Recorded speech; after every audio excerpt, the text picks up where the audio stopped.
Remember the Catamites? Actually, maybe a better question, remember Space Funeral? At this point, I think that's a game thoroughly within cult classic status. Released during a peak of RPG Maker horror games, Space Funeral maybe seemed on the surface to be a zanier take on that same phase of indie gaming, but it turned out to be so much more. A bit unnerving, yes, but so much more noteworthy is the self-awareness of the Catamites' writing, with it serving as a surrealist yet utterly nonsensical satire of indie horror. The soundtrack is fantastic, the art is unlike anything else, and maybe above all else is that it shows the talents of the Catamites as a one-of-a-kind writer. Speaking personally, back in 2013, all those years ago, as an at the time 12-year-old Earthbound fan fascinated by the RPG Maker horror scene, Space Funeral, despite its short length and easy difficulty, turned out to be one of the most formative games of my youth. Its noise rock and early electronica OST formed a foundation of my musical interest, while its writing encouraged me to explore satire in video games, a world I'd never really known prior to Space Funeral. Judging by future indie releases such as Hylics or Undertale, which takes so much clear inspiration from it, I doubt I'm alone in this.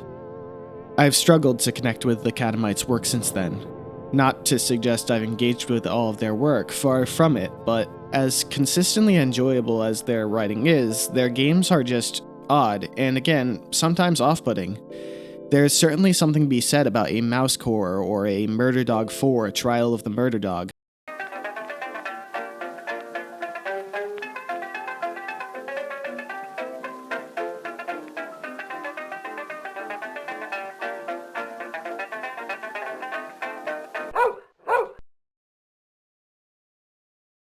But as years went on, it was easy to forget about these games in favor of works more accessible, easier, less frightening.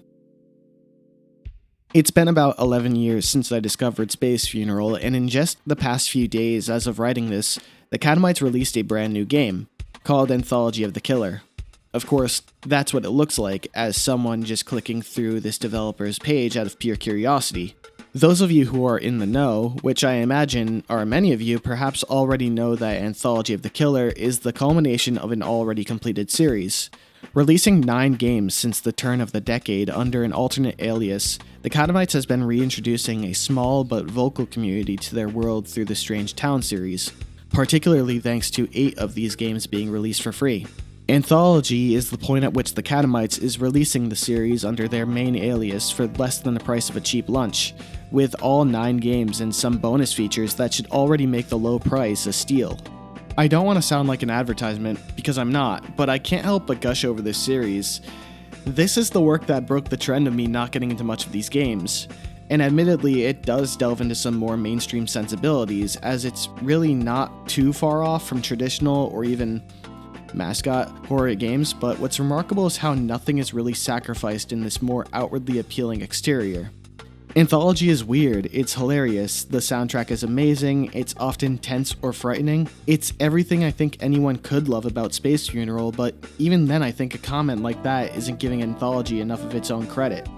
It's the rare game that I genuinely want to succeed in today's climate because, God, innovative, genuinely weird indie games are so rare and so good. As with most games, the best first playthrough of Anthology is knowing as little as possible. You should play this game if you're into horror, surrealism, mystery, satire, comedy, really even just indie games in general. There are flavors of Courage the Cowardly Dog, adventure games, again, mascot horror, and Disco Elysium's writing. So if you're interested, just stop watching and go play, especially since, again, most of the series is available for free. But if I haven't totally convinced you, maybe stick around. I'd like to go over this game and what makes it special. The game centers around a writer named BB, who takes on various journalistic roles and odd jobs in order to make a living.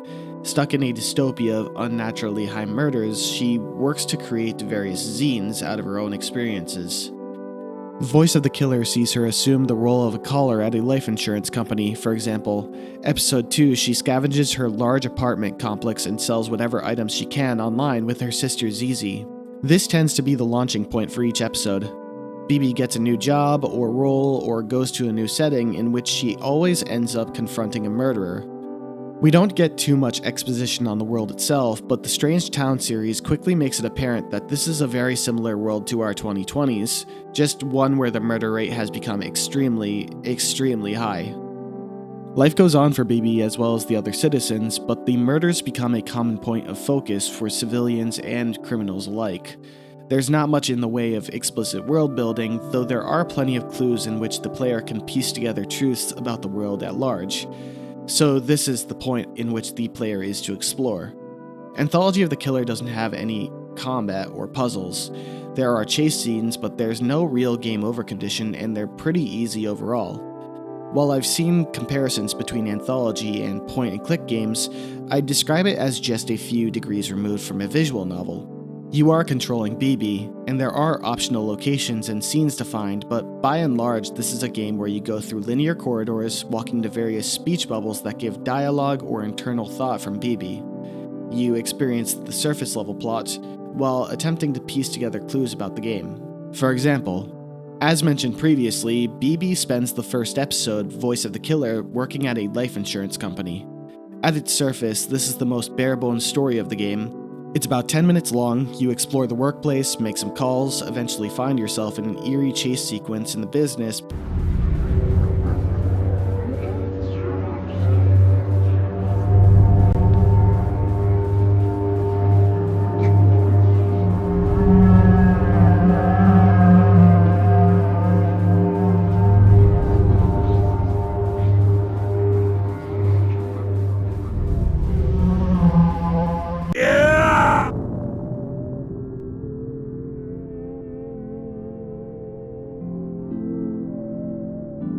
Before going through a mysterious dream sequence, waking up to find that the life insurance company burned down overnight and that BB must go somewhere else.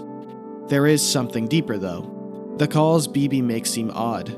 While it's played for laughs, those being called react to the insurance with intense fear or screaming, like they know that their time is coming up soon, or perhaps at that moment. BB can discover an optional room in which the company managers are joyous over the rising murder rates, as they're able to make further profit while they prepare for a welcoming party for the killer. Eventually, BB's calls become nonsensical, as if she's becoming brainwashed or desensitized to the company. There's a lot of subtext to even just this one story, easily the shortest and probably the weakest of the bunch. I'd suggest going through a first playthrough of each of these stories, experiencing the main plot and deciphering the often admittedly difficult prose. But with replays, slow down a little bit more. See if you missed anything and try to piece together overlapping characters between episodes. On a repeat playthrough, taking your time and piecing things together should help to identify some of the themes and greater concepts here. With the earlier episodes, for example, there is quite a bit of capitalist critical sentiment regarding exploitation of the poor and suffering. And that's a big part of what makes Anthology of the Killer stand out to me. I brought up Space Funeral extensively in the beginning of this video, as it's important to the context behind my playing of and understanding of this game. And as much as I love that game, and I hate to invoke this overused and cliche phrase, it's a bit style over substance. You play Space Funeral because it's hilarious and sometimes spooky, its art style is again unlike anything else, and because of that top 5 game soundtrack, but as far as it goes, it's as deep as a puddle.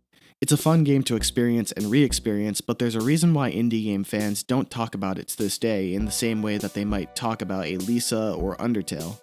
There's a lot to sink your teeth into with Anthology of the Killer. It has that style, but it's also got the substance to make it stand out too.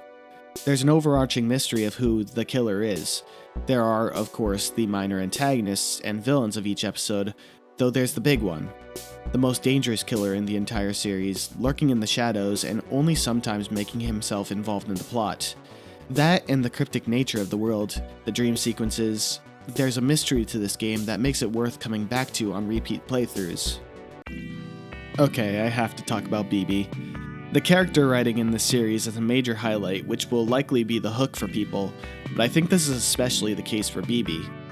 You know how seemingly a lot of big budget games will have these cheeky protagonists who are constantly making comments and jokes while you're trying to play? BB is that done well, really, really well. She's quickly risen up the list of my favorite game protagonists, and she's where so much of the game's sense of humor comes from. I make parallels between BB and those awful protagonists, though there are clear advantages to Anthology's approach that are pretty easy to see. Getting the obvious out of the way, those guys say a bunch of unfunny, cliché trash, and BB doesn't. There's more though. The game lacks voice acting. Being able to quickly read through or even skip past these comments at any time is a nice feature for the player that immediately removes much annoyance.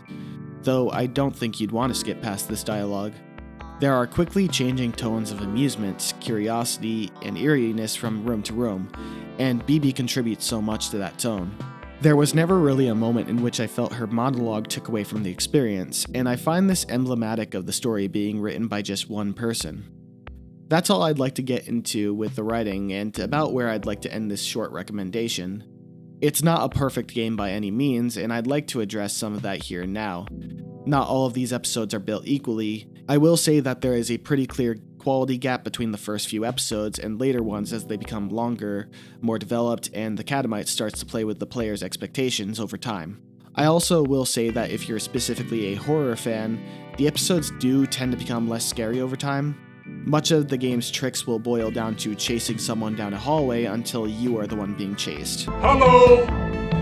Again, there are no real game over conditions or consequences for being caught by the enemy. If anything, you just get a cutscene and you try again. Simply being chased by an enemy was enough to give me some personal tension, though I realize that this won't be enough for many survival horror fans.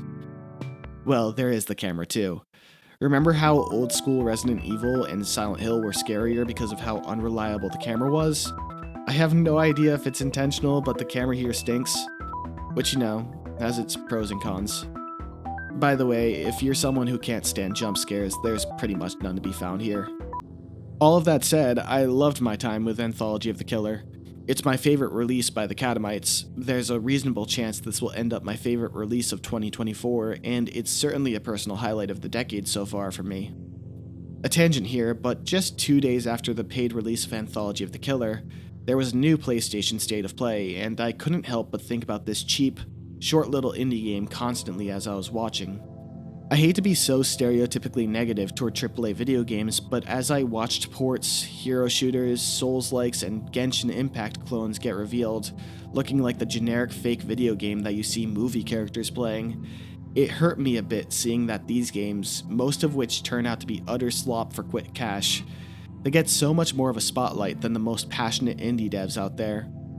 I see the best of indie gaming today as a logical extension to the very first PlayStation, where experienced devs and total newbies with a vision alike had easy access to develop for the system, leading to experiments such as LSD Dream Emulator, or Parappa the Rapper, or the Serial Experiments Lane game.